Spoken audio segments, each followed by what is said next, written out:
J'entends mêlé, mêlé, mêlé, mêlé, mêlé, mêlé, yam. J'entends mêlé, mêlé, mêlé, mêlé, mêlé, mêlé, yam, mêlé, yam.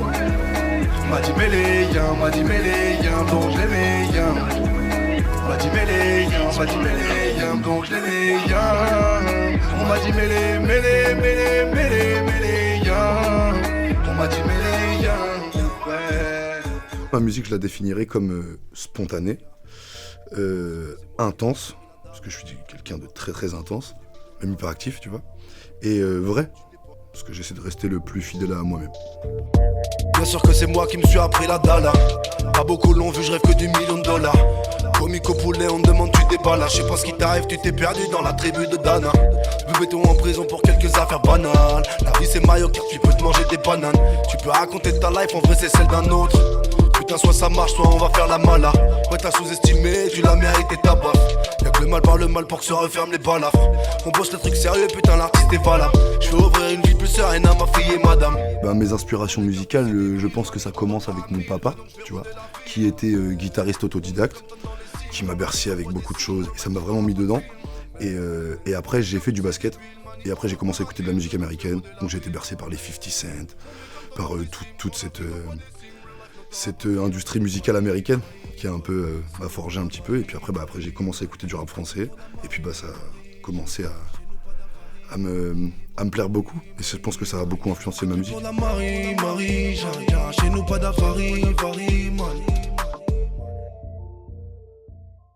Je pars à 15 ans de chez mes parents en centre de formation de basket, je reste 4 ans et demi dans le centre, je retourne chez moi après. Et je commence à faire des bêtises.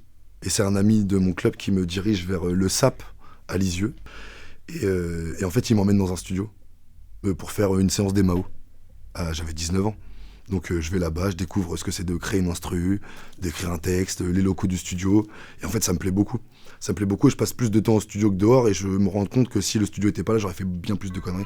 Et en fait, ça m'attrape. Et puis après, il suffit que j'ai créé une affinité ou deux avec des gars pour que ça soit un peu lancé. Donc j'ai jamais arrêté de travailler, j'ai jamais arrêté de moi construire ma vie à côté, mais ça a toujours fait partie de ma vie à partir de mes 19 ans. Et dans la merde ça accroche, surtout qu'au problème sur la gorge. Comme dit c'est lourd dog, c'est la forge. T'es dans le noir, Barley me ramène la torche.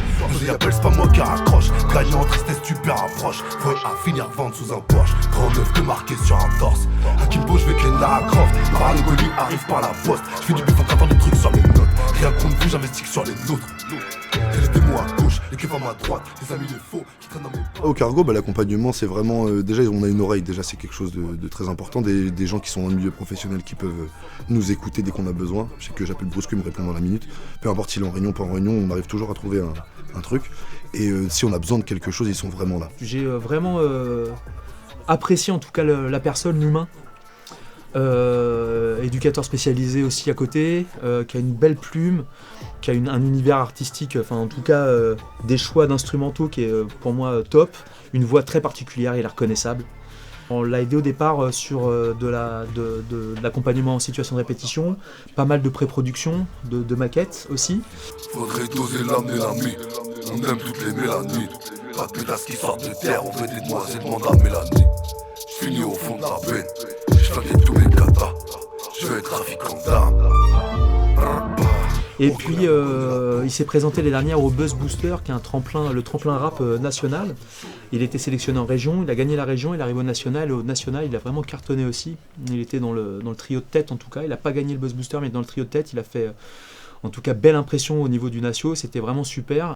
Peut-être que j'y reparticiperai l'année prochaine, une fois qu'on aura quelque chose de nouveau, un peu plus de maturité, un peu plus de recul.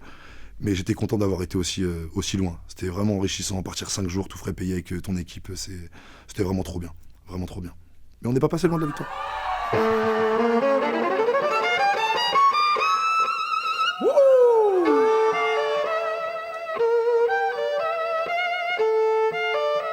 C'est chaud.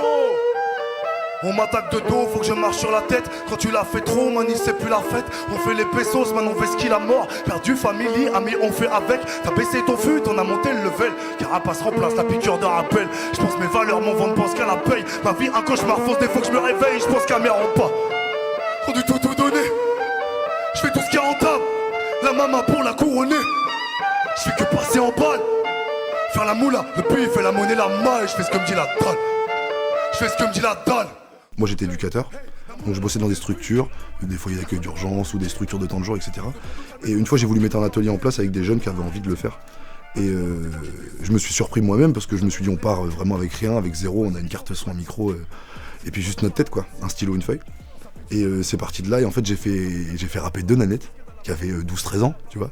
Et les petits gars étaient jaloux, tu vois, de voir qu'on avait réussi à faire un super morceau. Et je pense que c'est de là où je me suis dit si c'est possible. Allez les petits loups, concentrez-vous 2 minutes. Quand vous allez vous retrouver sur scène sans les paroles, vous allez voir ça va pas être pareil.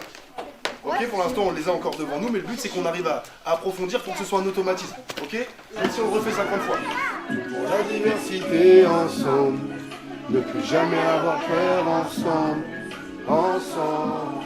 C'est les 3 missions qu'on met en place nous au Cargo, hein. C'est l'action culturelle, la diffusion et l'accompagnement. Et l'action culturelle, l'accompagnement, on est très lié avec Sylvie de l'action culturelle, on travaille avec les groupes accompagnés et les groupes du territoire. Et donc du coup, Docmé ça tombait pile poil, il a fait un projet avec des enfants d'écriture d'un morceau qui était vraiment top, qu'ils ont eu la chance de jouer dans la grande salle du Cargo devant un public, il y avait 600 personnes qui étaient là et tout, donc vraiment super. Et puis on continue à travailler, puis je sais que Docmé il a la volonté de développer justement tous ces ateliers d'écriture avec les services jeunesse, des ateliers d'écriture en prison, enfin voilà, plein d'ouverture là-dessus.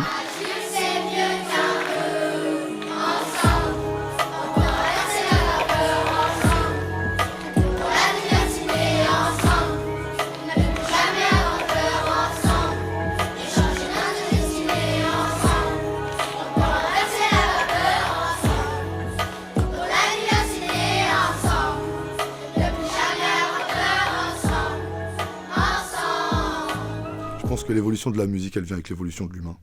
Tu vois, je pense que c'est assez lié. Alors, j'ai plus de maturité maintenant, j'ai plus de recul sur ce que je dis, plus de recul sur les choses, sur les morceaux. Je peux plus les réfléchir. Avant, c'était quelque chose de très spontané. Il fallait vraiment que je crache ce que j'avais à cracher. Soit j'étais pas bien. Ça me faisait surtout du bien de faire de la musique. Je vais ramasser mes loups, faut les remettre en jeu, calculer les risques qu'on prend. On fait ça pour les nôtres. Fini, c'est la belle vie où les demandes au maton. T'es mal état du monde. Je compte sur moi, ma mif, les amis et ma bande. On est sur les ondes. L'objectif ultime, ce serait vivre de ma musique. Peu importe le secteur, que ce soit de l'accompagnement d'artistes, que ce soit de la vente de morceaux en digital, c'est-à-dire sortir des morceaux sur les plateformes, ou faire des vues, mais ce serait vraiment arriver à en vivre, quoi. Entre les concerts qu'on peut faire, les ateliers que je peux en faire, le peu d'argent que je peux récupérer avec les streams de ma musique et tout ce qui est autour, si ça je peux vivre avec ça, moi j'ai gagné. Moi j'ai gagné quoi. Ce serait ça. Si je peux ramener un disque d'or à ma mère, ce serait trop bien, une fois. Mais ouais, voilà, je vais prendre les quelques années qui me restent à faire sur scène et puis prendre ce que j'ai à prendre et puis après on verra. Je compte sur moi, ma mif, les amis et ma bande. On est sur les ondes. Tant que l'énergie est bonne, faut que Provis, faut que la bombe. Vous passez un bon moment ce soir, le Cargo. Let's go, mon Speedy.